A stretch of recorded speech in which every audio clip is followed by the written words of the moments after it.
Hello everybody, Cyrus Methu here, an elite trainer at BF Suma.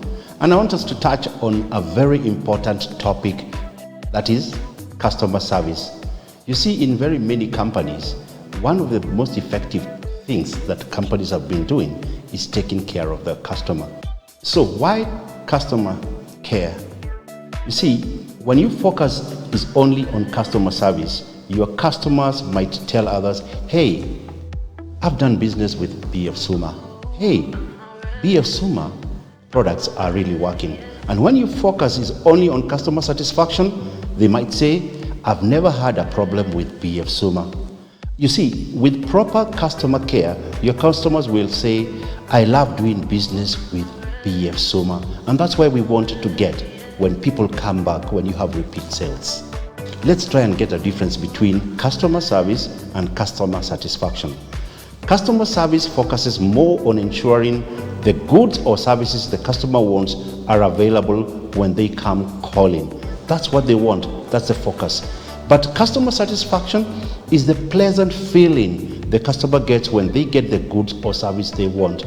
Let me tell you one thing, people don't buy products or services, people buy the feeling.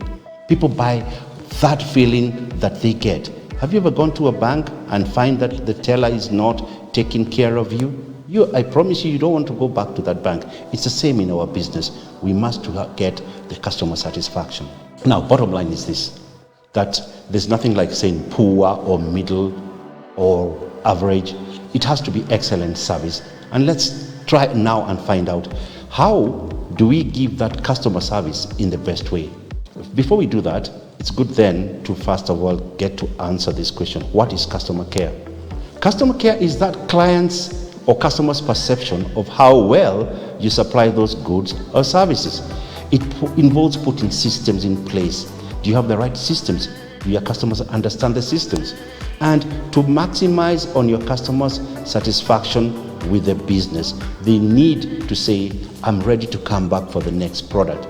I'm ready to refer you to the next person. Let's look at some of the factors that contribute to customer satisfaction. Number one, how well your product or service matches customers' needs.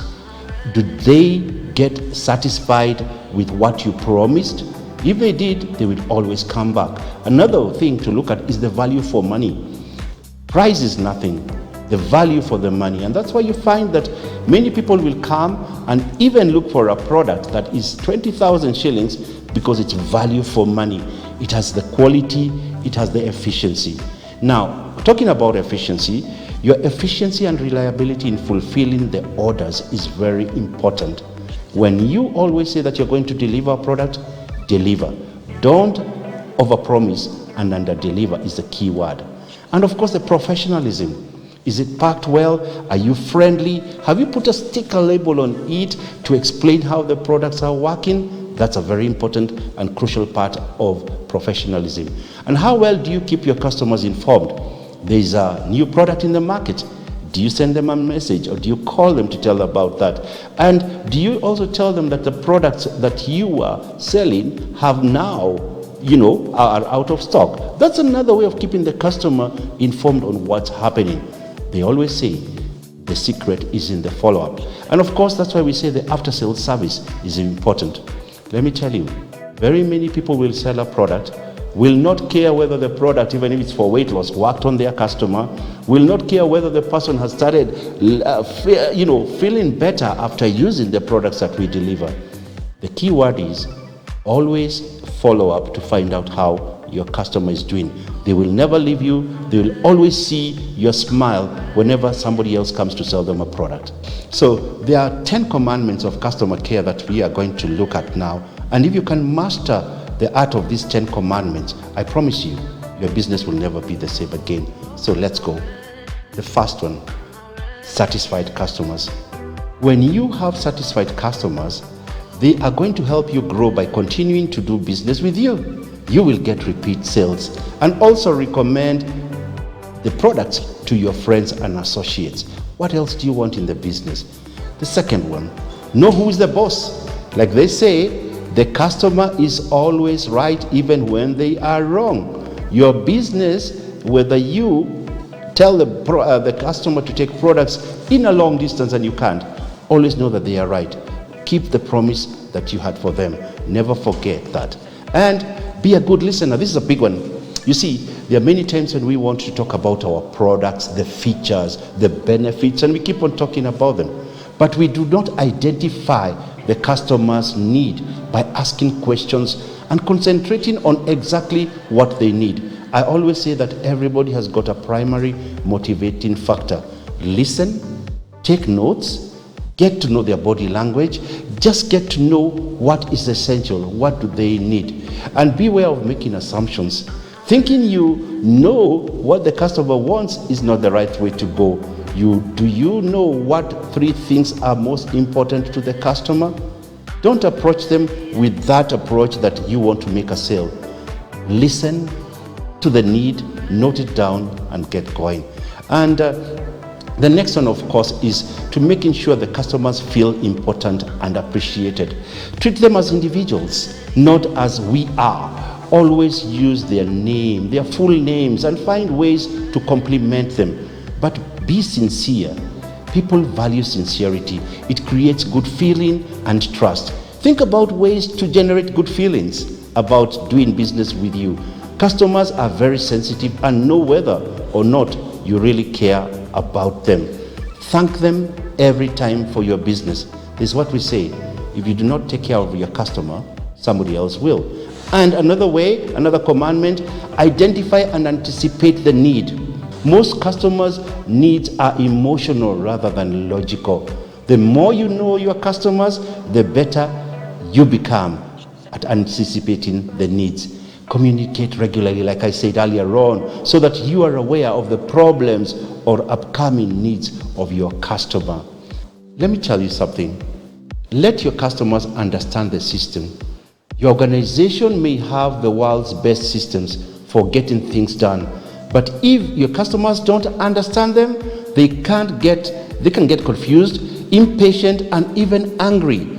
Give them time. Explain to them how the system works, how the payments are done, how many days it will take to get product, and that will simplify the transactions for them, and they will understand and appreciate you.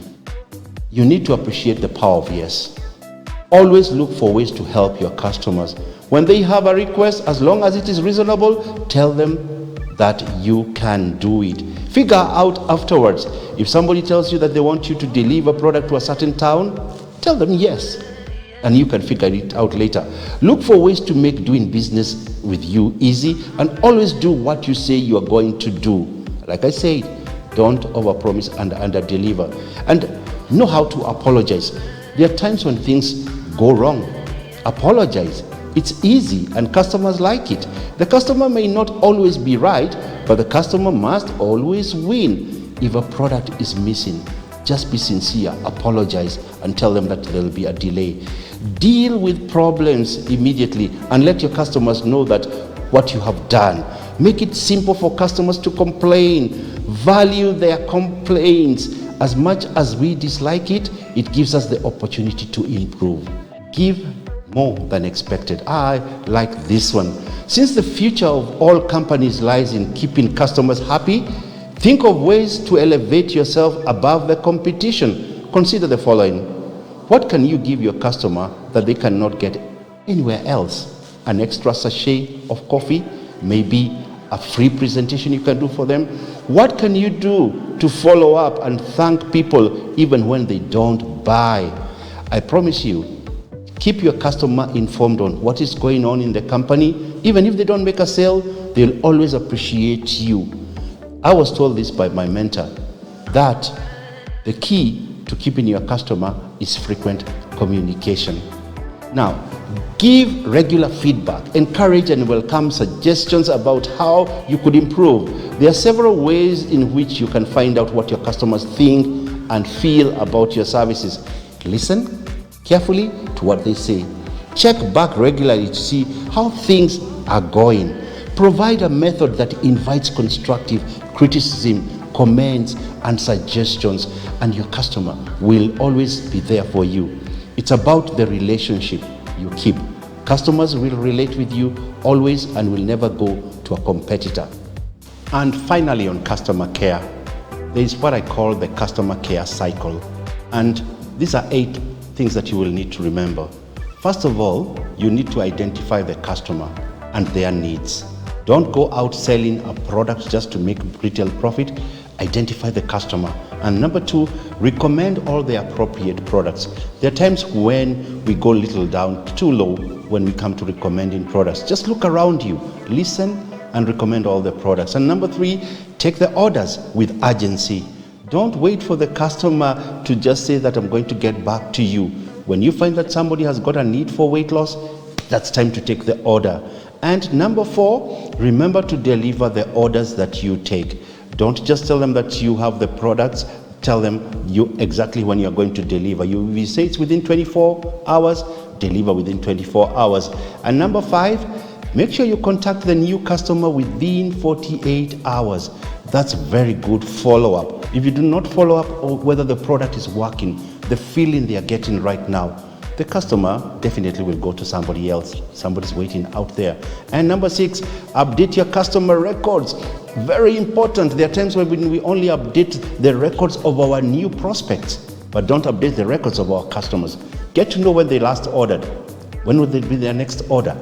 Get to know where they live. Get even to know their birthdays and their children's birthdays. Get to know whether they are a married couple and if they've got an anniversary to do. Those records are very important. The customer will always feel you and remember you. Number 7, follow up. Was the customer satisfied? Is there was something that they did not feel that was right about the product? When you follow up on customers and they know that you are making the sale so that they could feel better and look better, then you have a customer for life. And last but not least, remember to always get time to reorder. Get to find out when your customer wants to get another product, and when that time comes, deliver on time. Customer service then is very important in today's life. Why?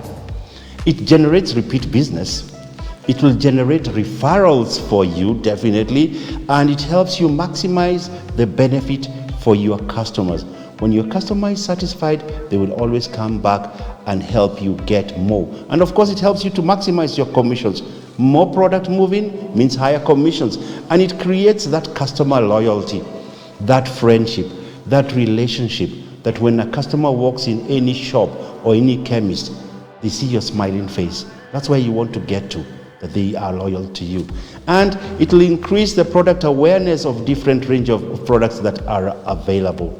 A happy customer will always be there for life.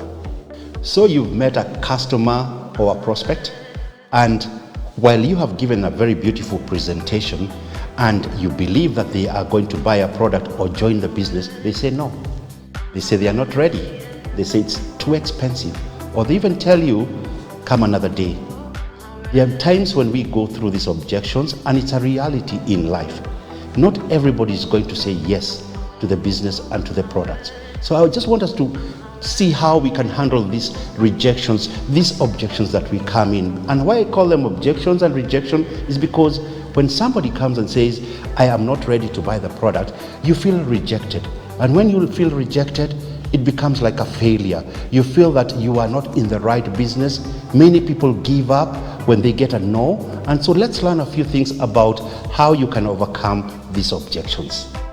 One of the greatest fears in life is rejection, and not only in our business. Even in many other fields, people feel that when you are rejected or when somebody says no, you feel that you are a failure. No one wants to fail at anything, whether it's sports, work, games, even dating. Hey, yes, even dating. And that's why people resort to writing emails behind the wall, texting people whether they were interested in the products. You see, when you text somebody an email, you take that personal rejection out of it. And even many people are going on to social media, web-based business, because they don't want to face that customer or that prospect. Let's learn more here.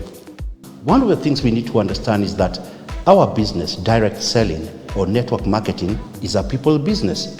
It's a relationship that you form to another.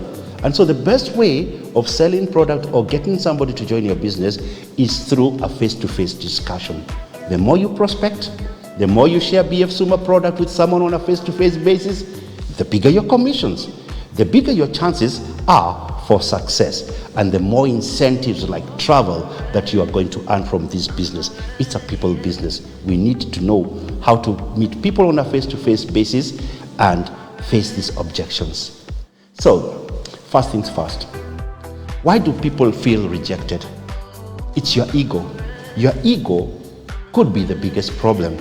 You need to realize that rejection is part of any business and not only at BF Suma.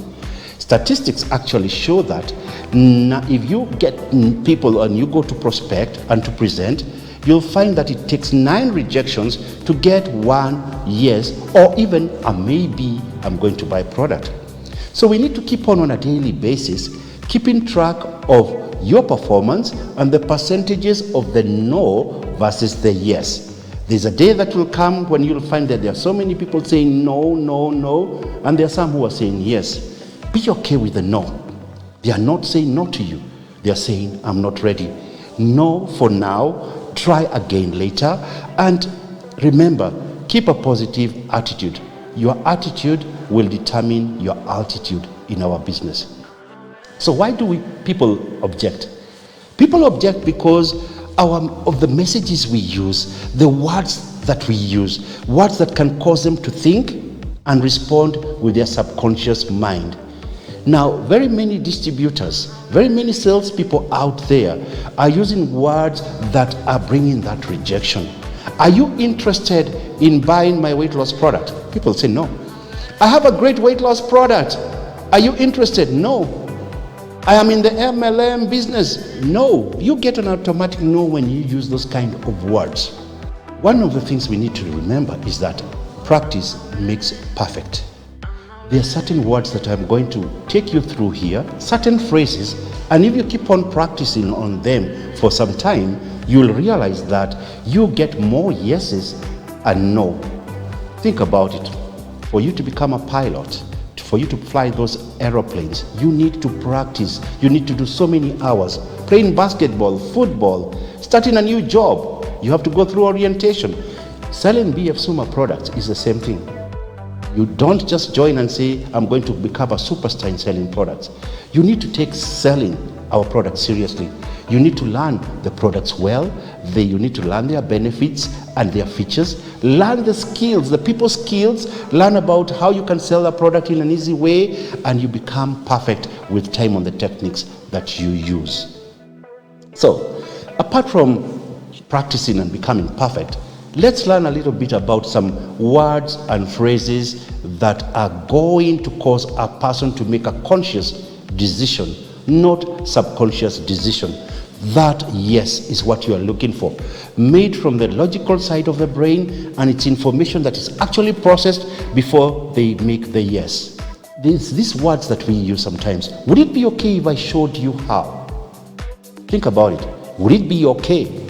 See, the person is giving you that benefit that you would say no, but would it be okay if I showed you? Would it be okay if I told you? I have another one that I always use, and I tell people that I just found out about a company where you could join in with very little capital, and that could change your life. I just found out about a product from an American company that is very good on your weight loss. Would you be interested if I could show you? You see, that freezes a brain. If I could show you a business that could make you 50K to 100K on a part-time basis, would you be interested?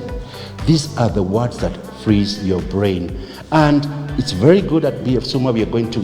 We share this kind of information with you so that when you go out there and talk to people, you are able to face any objection. Here's another interesting phrase. So which would be better for you, Wednesday or Thursday? You've done your presentation. Give the person the opportunity to choose when is the best time to have the appointment.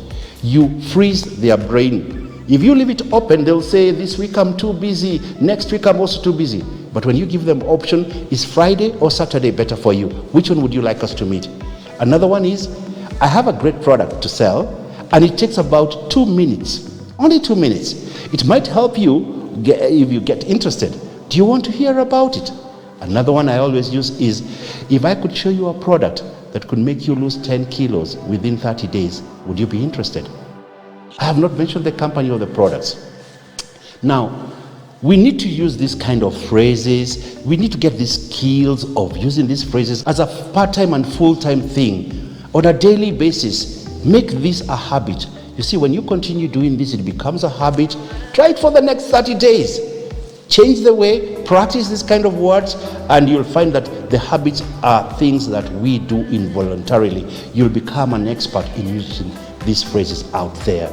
I hope that we have covered some subjects that will help you in making you a superstar in your direct selling business.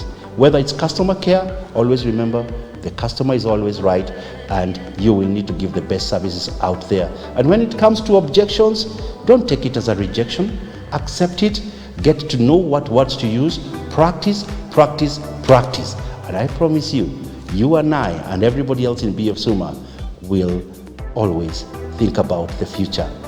My final message to you is this: if you want to have customers for life, then make customer service your way of life. Together, we can make it all. Brighter life, a better future. Brighter life, better future.